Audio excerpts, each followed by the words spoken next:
Welcome to SMP MPA Camping Site. Stands for Samahan ng mga Mangingisda ng Palu-Bandera Mangrove Protected Area at 2-hectare coastal conservation site located in Calatagan, Batangas. The resort offers a budget-friendly and relaxing beach camping experience, ideal for groups seeking a peaceful beach getaway with minimal facilities. It's a great spot for relaxation, swimming, and enjoying nature. Save this travel guide for everything you need to know when visiting Calatagan soon.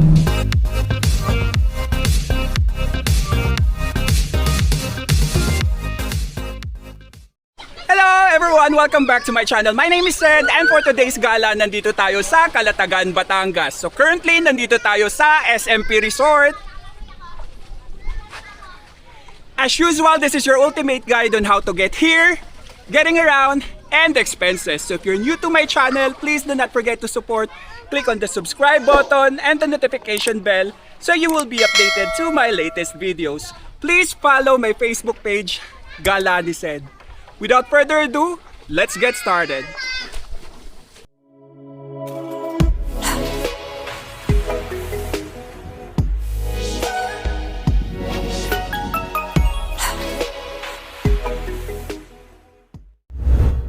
How to get there.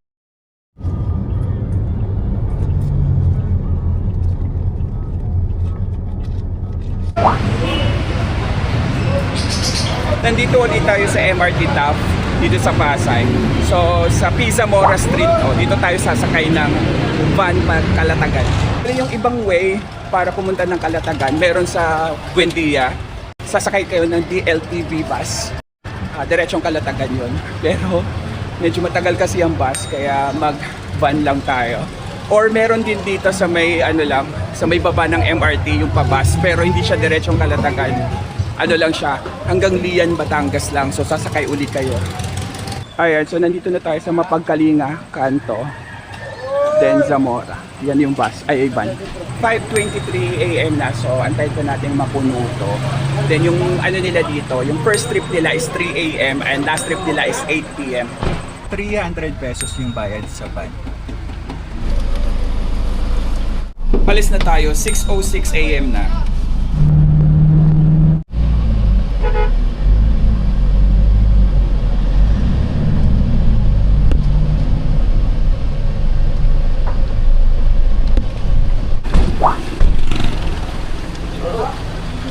Okay, so nandito na tayo sa Calatagan. So ang babaan dito ay sa palengke. Ayan, Calatagan Public Market. 10 minutes na lang, magti 3 hours yung biyahe. Andun yung sa bus LDLTV, yung bus. So kakain muna tayo dito kasi wala pa tayong breakfast. Tapos nandito lang din yung mga tricycle eh. Ayan, so mamaya dito din tayo sasakay pag van tayo. And then ito yung terminal ng motor, tricycle. Ayan, so nandito yung mga kainan sa kanto. Dito tayo. Daming mga nagtitinda. Balik kung magluluto kayo, dito kayo sa palengke bibili. Palengke to eh. Kaya dito tayo kakain, dito kami kumain last time. Ayan, yung ulam nila. Dami na palang nagbibenta dito ng mga kung ano-ano, damit. Last time kasi wala, ang linis kaya nalito ako. Ano yung food natin? So talong 50 pesos, adobo 80 pesos, tapos 15 pesos sa kanin. Kain tayo. Ayan, so dito na tayo sa tricyclean. Tricycle na tayo, 9:12 AM. Ito yung sinasabi ko, dito yung sakayan ng DLTV bus, LRT Top Avenue.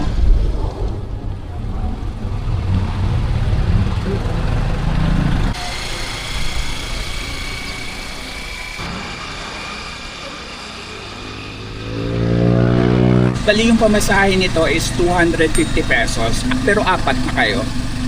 Pero kung isa o dalawa lang kayo, talagang magbabayad pa rin kayo ng special 250 pesos.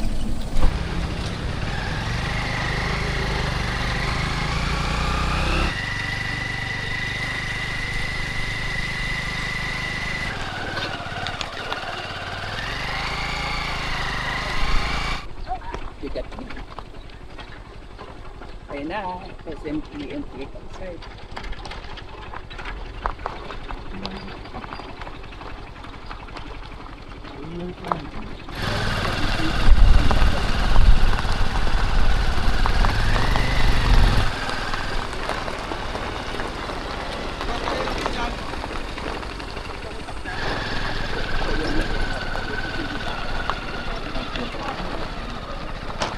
Yan nakikita ko yung coordinator na ano.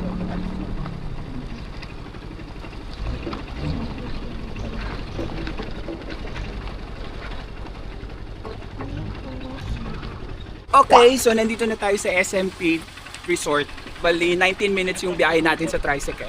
Kunin natin yung number ni Kuya kasi walang mga tricycle eh. Pasundo tayo mamaya. Ayan. So pwede tayo mag-walk-in dito kasi sabi naman dun sa ano nila, sa page nila. Ah, dito pala. Kala ko dito. So sa information muna tayo dito. Ayan. Bali, yung ano nila, ito yung details ng rec and rates. Day tour 150, overnight 200, 24 hours 300. Then ito yung kanilang mga accommodations. May water activities din. Tapos may parking rates sila, motorcycle 50, 4 wheels 100, bus 500. No corkage fee, allowed cooking. Ito yung contact details nila kung gusto niyo magpa-reserve. Okay, so nagbayad na tayo ng entrance natin 150 pesos each. And then merong eco fee na 30 pesos, tapos kumuha tayo ng tent na 600 pesos. Ito yung sa eco fee. Tapos yung sa tent po. Pasyon din kayo doon. Ah, okay. Sige, ikot-ikot muna ako ha. Okay. Tapat ng entrance nila, dito yung mga CR. Ayan. May mga nagbanlaw, naliligo. Tapos dito meron din ganyan yung paliguan. Ito siguro yung kubeta. Tapos ganito yung kubeta nila. Tapos yung parking area nila dito, ayan, may mga nakaano.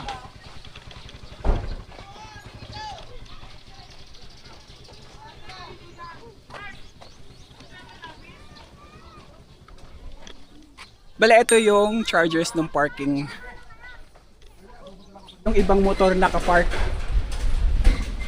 Okay, so resort tour na tayo.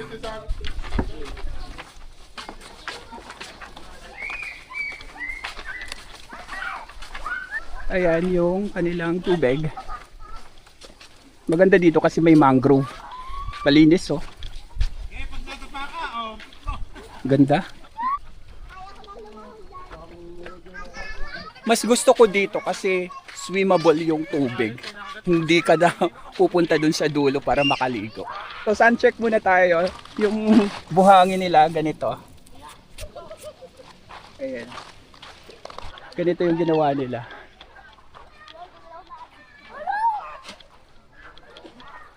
Ayan. Ganda. Ayan, so may first cottage dito, Bakawan S1. As dito tayo.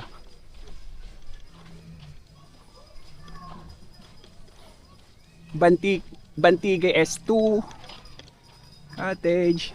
Bali yung mga rate ng cottage or accommodation, ito. Yan. Tapos yung tent, 600 pesos yung tent. May tent pitching din sila, 150 pesos kung gusto nyo magdala ng sarili nyong tent. More cottage dito. Ayan.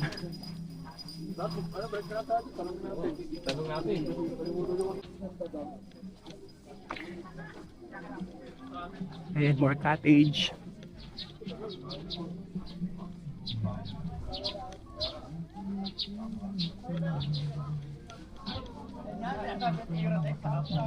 So, welcome to SA, parang malaking ano.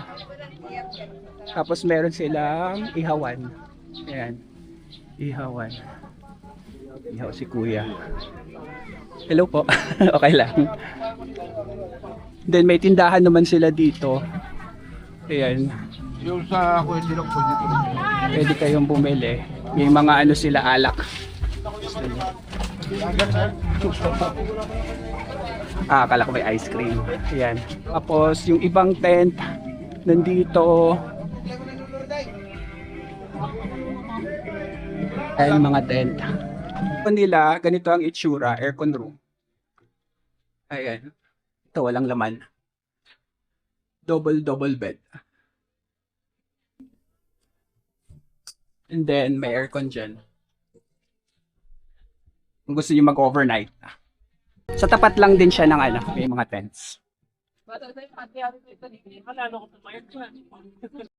Hi! Happy summer! Batangas!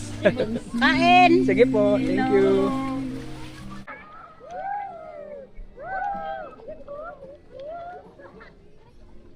Accommodation, ganito. May aircon. Ayan yung room nila. Yan aircon. Malaki rin pala.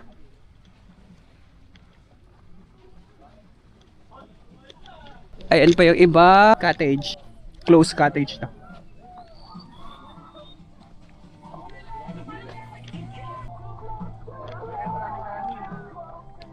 Maraming fishing boat.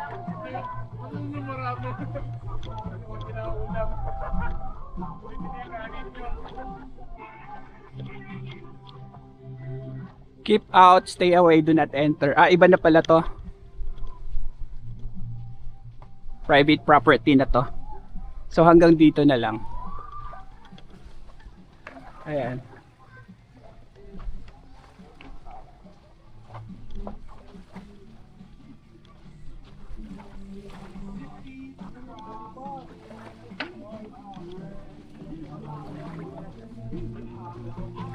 Meron silang pa-island hopping dito eh. May nakita ako 350 pesos each dun sa island hopping, dun sa Little Boracay. Ito yung mga activities nila. May banana boat. Yan. Ito yung sa kayak, kung gusto nyo mag-kayak. More on mangroves pa dito kaya malinis. In fairness. Ayan, so assemble na yung tent natin, si Kuya.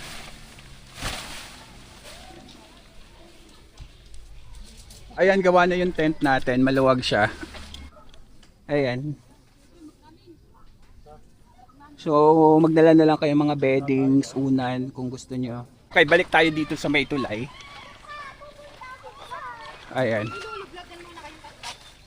So, yung ano pala, yung may tali, malalim na yan, nagpas tao na. Kaya nilagyan nila ng tali. Dito lang yung okay pa.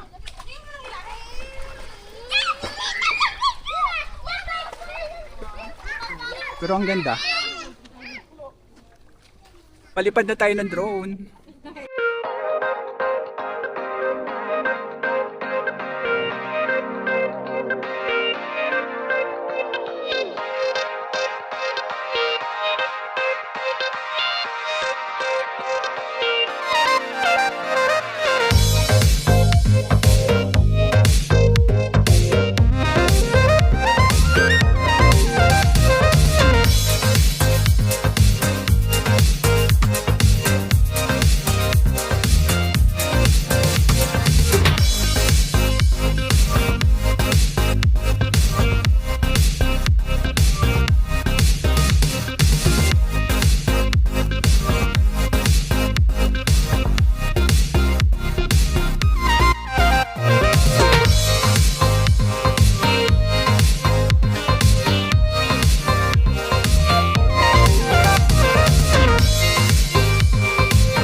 pala, sa dulo na pala to ng stilts.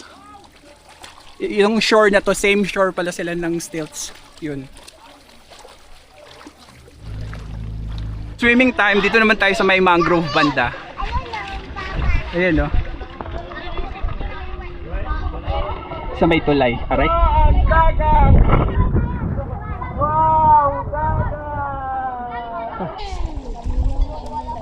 Pa-high tide na pala pag ganitong oras. Anong oras na ba? Alas 10 na. Alas 10 na ata. Alas 11. Ano din, malakas yung agos papasok ng mangrove. Oh, hindi po. Ayan na.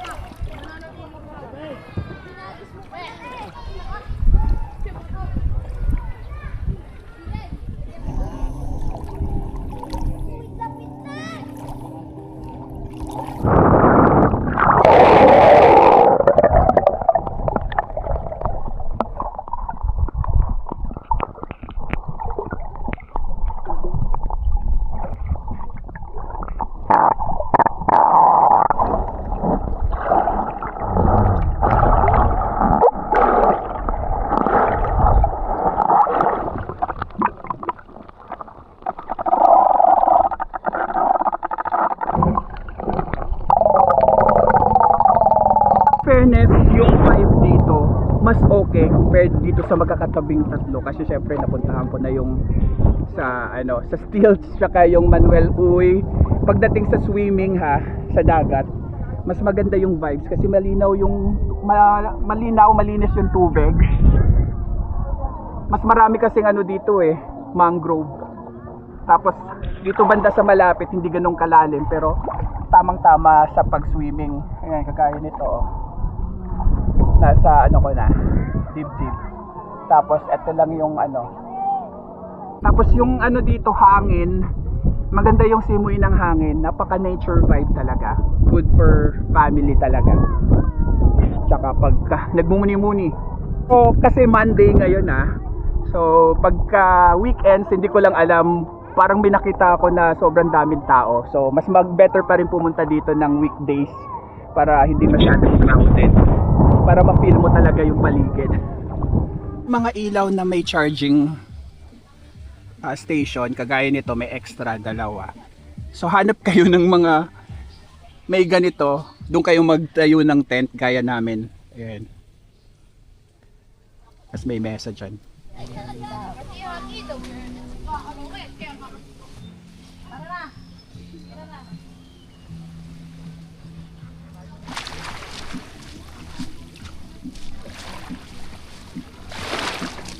May mobile signal nga pala dito, Globe tsaka Smart. Bago tayo magbanlaw, shoutout tayo muna tayo. So shoutout nga pala kina Nathan and Ashley Pohas. Shoutout sa inyo. Shoutout din kay Claire Valentino. Shoutout sa iyo. Shoutout din kina Mac Cuevas and Yen Agoncillo. Shoutout sa inyo. Shoutout din kay Gian. Shoutout sa iyo. Shoutout din kay Randy from Hercules, California. Shoutout sa iyo. Shoutout din sa Chiu family ng Carmona, Cavite. Shoutout sa inyo. Shoutout din kay Ver Villanueva ng Calamba, Laguna. Shoutout sa iyo. Shoutout din kina Jeff and Harris. Shoutout sa inyo. Shoutout din sa Samonte family. Shoutout sa inyo. And shoutout din kina AJ and Joma from Quezon City. Happy birthday din sa inyo. Shoutout sa inyong lahat. Ayan, so high tide na yung tubig. Lumilevel na dito. Ayun, may mga isda, kita nyo ba? Nga pala yung CR kasi walang CR doon sa mga kubo-kubo tent, medyo malayo dito. Pero okay na to kasi at least yung tubig, yung dumi hindi na pupunta doon sa sa dagat, andito lang. So okay din siya na malayo yung CR para hindi rin maamoy. Tsaka yun, hindi nakakarumi ng tubig. That's it for today guys. Thank you for watching this video. Keep safe and enjoy your travel. Okay, so nandiyan na yung tricycle natin. Si Kuya.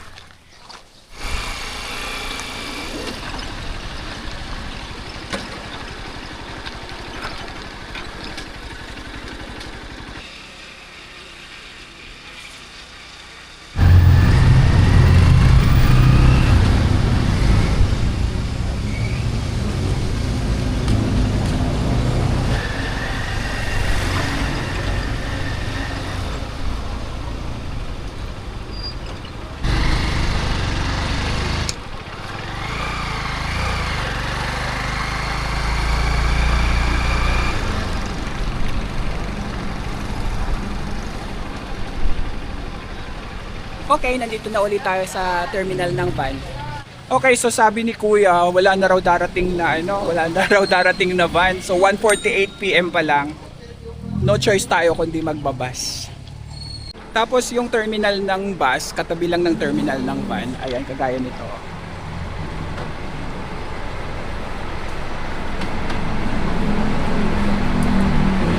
Ito yung kanilang schedule. First trip, 3:30 AM. O, tamang-tama. Okay na yung bus. Pwede na. 2:30 pa sila aalis yung bus. So, burger muna tayo sa tapat. Ayan. In fairness, makapal yung burger patty nila.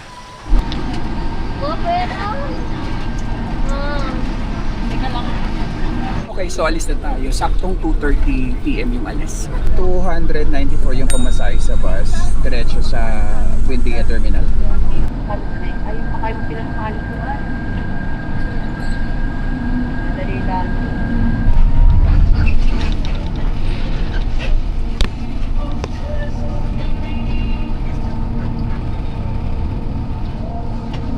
Okay, so nandito na tayo sa DLTV Terminal. Inabot ng 5 hours yung biyahe natin sa bus. Matagal talaga pag bus.